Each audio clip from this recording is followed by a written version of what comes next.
Veteran broadcast journalist Winston Springer Sr. is paying tribute to lifelong friend, cultural maven Joyce Auguste.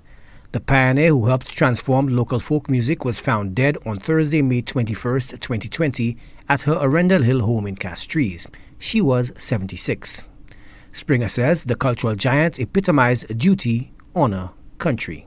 We have lost a true patriot, an athlete, teacher, musician, cultural activist, broadcaster, and pioneer of all things St. Lucian.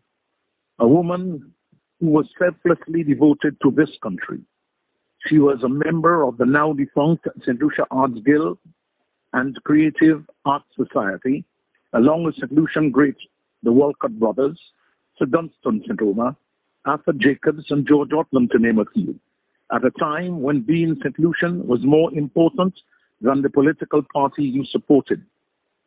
She was my friend and a friend of my family, faithful and devoted to all of St. Lucia.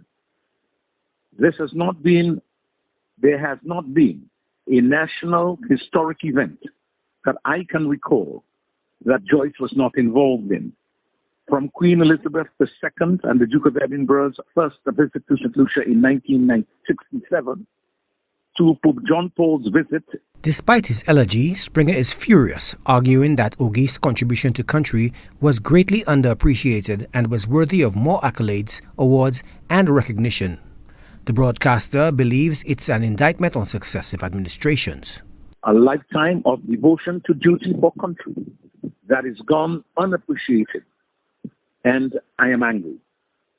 Now that she's dead, tributes and accolades for a life well lived, being spoken by all and sundry.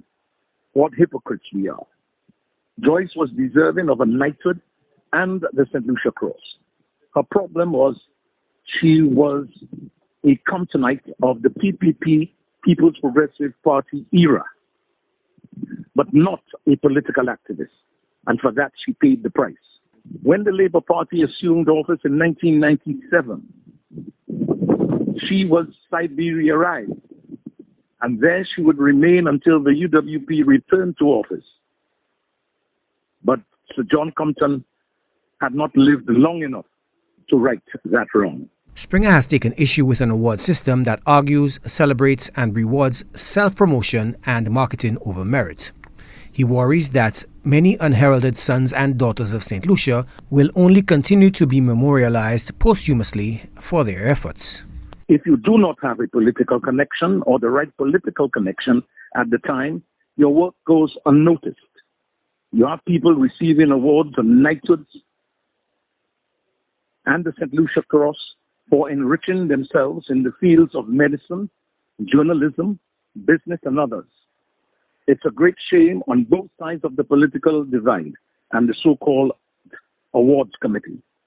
Let's hear and see what happens when Ahmad Valmont, who celebrates his 100th birthday this year, who is a founding member of the St. Lucia Chamber of Commerce and a business icon, Arthur Jacobs, Victor Girard, Charles Cadet, Chester and Winston Hingston, MacDonald Dixon, to name a few.